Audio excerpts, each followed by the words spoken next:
Hello বন্ধুরা, গাটি কচুর এই রেসিপিটা অনেকের কাছেই অজানা।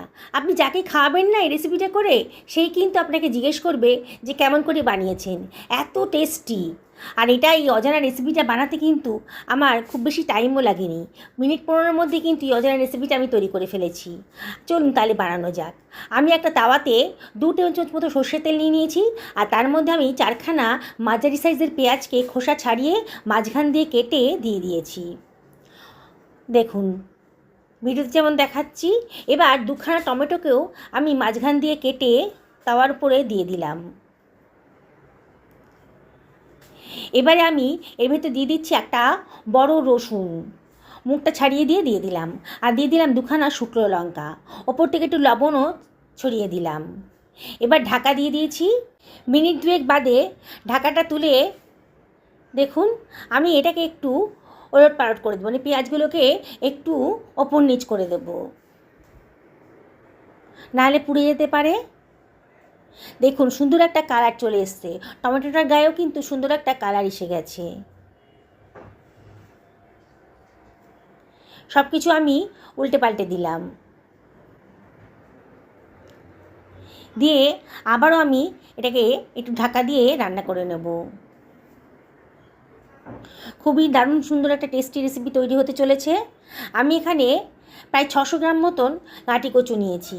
হাতে একটু তেল মাখিয়ে এই গাঁটি কচুগুলো খোসা আমি ছাড়িয়ে নেব।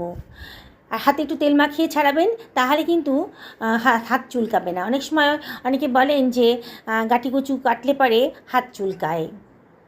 এবার সব খোসা ছাড়ানো হয়ে গেছে। এবার দেখুন আমি এবার গাঁটি কচুগুলোকে একটু গোল গোল করে কেটে নিচ্ছি, রিং রিং করে। খুব বেশি মোটাও করছি না, খুব বেশি পাতলাও হবে না। কাটা হয়ে গেছে, সরিয়ে রাখলাম। এদিকে আমার মশলাটাও কিন্তু পেঁয়াজ আর টমেটোটা আর কি ভাজা হয়ে গেছে। গ্যাসের ফ্লেমটা অফ করে আমি একটা থালাতে রেখে দিলাম, এটা ঠান্ডা করতে দিচ্ছি। বন্ধুরা, রেসিপিটা কিন্তু একেবারেই অনেকেরই অজানা। আমার মা গাঁটি কচু এইভাবে রান্না করেন, দারুণ টেস্টি হয়। আজকে আমি মায়ের মতন করে রান্না করলাম। 1 টেবিল চামচ মতো সর্ষের তেল কড়াইতে দিয়ে দিয়েছি, এবং তেলটাকে আমি ভালো করে কড়াই গায়ে মাখিয়ে নিলাম। এবার গাঁটি কচুগুলোকে আমি দিয়ে দিলাম গরম তেলের ভেতরে। এবারে আমি এর ভেতর দিয়ে দিচ্ছি 1/2 টেবিল চামচ মতো লবণ, দিয়ে আবার সব কিছু ভালো করে মিশিয়ে নিচ্ছি, মানে একটু ভাজা ভাজা মতো করে নেব গাঁটি কচুগুলোকে। এইভাবে রান্না করে দেখবেন, সত্যি বলছি বন্ধুরা, দারুণ টেস্টি, একেবারে অন্য রকমের। এবার এটাকে আমি ঢাকা দিয়ে দেবো, তাড়াতাড়ি রান্না হয়ে যাবে, মানে তাড়াতাড়ি ফ্রাই হয়ে যাবে আর কি। দেখুন আমার পেঁয়াজ আর টমেটোটাও কিন্তু অনেকটা ঠান্ডা হয়ে গেছে। টমেটোর খোসাগুলো একটু চাপ দিলেই কিন্তু বেরিয়ে আসছে। রসুনটাকে একটু চাপ দিলে পরে রসুনের কোয়াগুলো কিন্তু বেরিয়ে আসবে, আর খোসাটা ফেলে দেবেন। টমেটোটাকে আর শুকনো লঙ্কাটাকে আমি একটা মিক্সার গ্রাইন্ডারের ভেতর দিয়ে দিচ্ছি, দিয়ে এটাকে গ্রাইন্ড করে নেব, জল ছাড়াই গ্রাইন্ড করে নেব। দেখুন খুব সুন্দর একটা স্মুথ পেস্ট তৈরি হয়ে গেছে। এবার এটাকে আমি অন্য একটা পাত্রের ভেতর সরিয়ে রাখছি।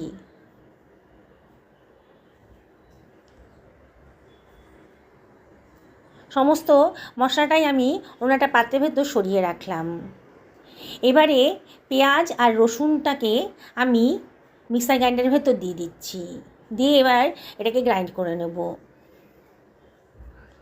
জল দেওয়ার প্রয়োজন নেই, শুকনো অবস্থাতেই এটাকে গ্রাইন্ড করা যাবে। দেখুন কত সুন্দর একটা স্মুথ পেস্ট তৈরি হয়ে গেছে।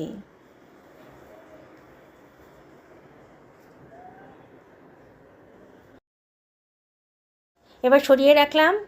এবার আমার গাঁটি কচুগুলোও কিন্তু অনেকক্ষণ হয়ে গেছে, ভাজা করতে দিয়েছিলাম। এবার ঢাকনাটা সরিয়ে আবার একটু নাড়াচাড়া করে দিচ্ছি। দেখুন সুন্দর একটা হালকা কালার এসে গেছে কিন্তু। এবার এটাকে আমি সরিয়ে রাখছি, মানে গ্যাস ওভেন থেকে এটাকে তুলে রাখছি অন্য একটা পাত্রের ভেতর। খুব বেশি ফ্রাই করিনি, সুন্দর একটা কালার এসে গেছে, একটু নরমও হয়ে গেছে দেখে মনে হচ্ছে। সমস্ত গাঁটি কচুগুলোকে আমি তুলে রাখলাম। এবার কড়াইতে দিয়ে দিতে হবে একটুখানি সর্ষের তেল। এখানে 2 টেবিল চামচ মতো সর্ষের তেল আবার দিয়ে দিলাম, তেলটা একেবারেই কমে গেছিলো। এবারে আমি এর ভেতর দিয়ে দিচ্ছি হাফ টেবিল চামচ মতো গোটা জিরে, আর দিয়ে দিচ্ছি কতগুলো তেজপাতাকে কুচি করে কেটে রেখেছিলাম, দিয়ে দিলাম। সুন্দর একটা গন্ধ বেরোবে। এবার পেঁয়াজ আর রসুনের যে পেস্টটা বানিয়ে রেখেছিলাম সেটা দিয়ে দিলাম। আর এই গ্রাইন্ডারটা ধুয়ে একটু জলও এর ভেতর দিয়ে দিচ্ছি।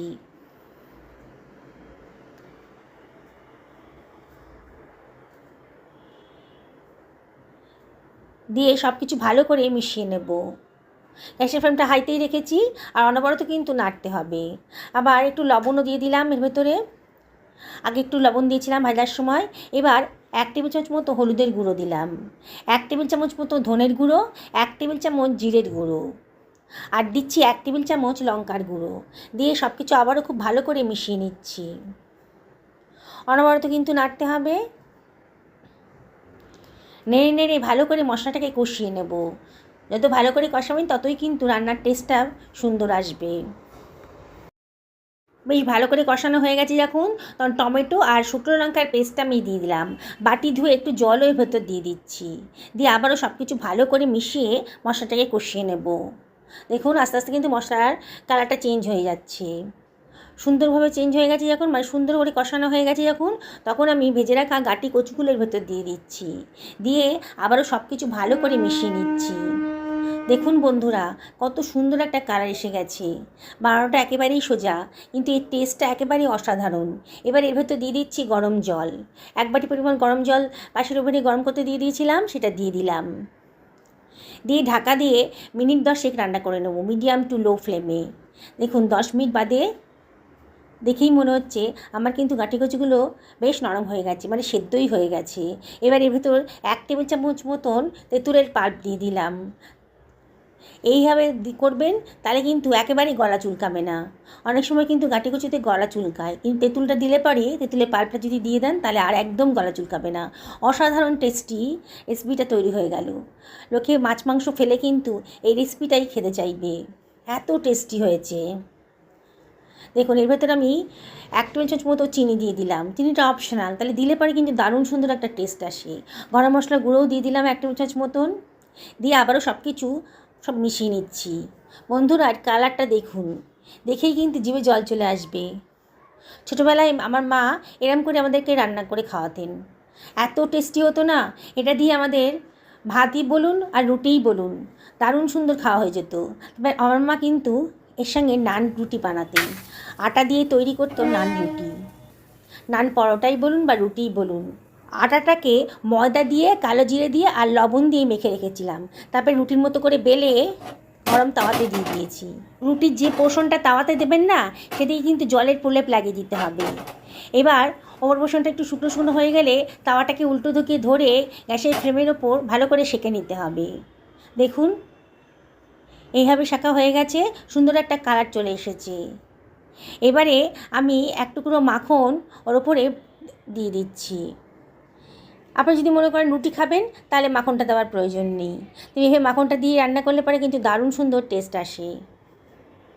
গাঁটি কচুর এই তরকারিটার সাথে যদি এই নান রুটি থাকে না, তাহলে কী যে বলবো, এত সুন্দর টেস্ট আসবে যে আপনারা ভাবতেও পারবেন না। দেখুন আমার রেডি হয়ে গেছে, আমি এবার এটাকে সার্ভ করে দিচ্ছি। আপনাদেরকে রিকোয়েস্ট করব, গাঁটি কচুর এই ডালনার সাথে অবশ্যই এই নান রুটিটা বানান। সকালে ভালো থাকুন, এই কামনা করে ভিডিওটা শেষ করলাম।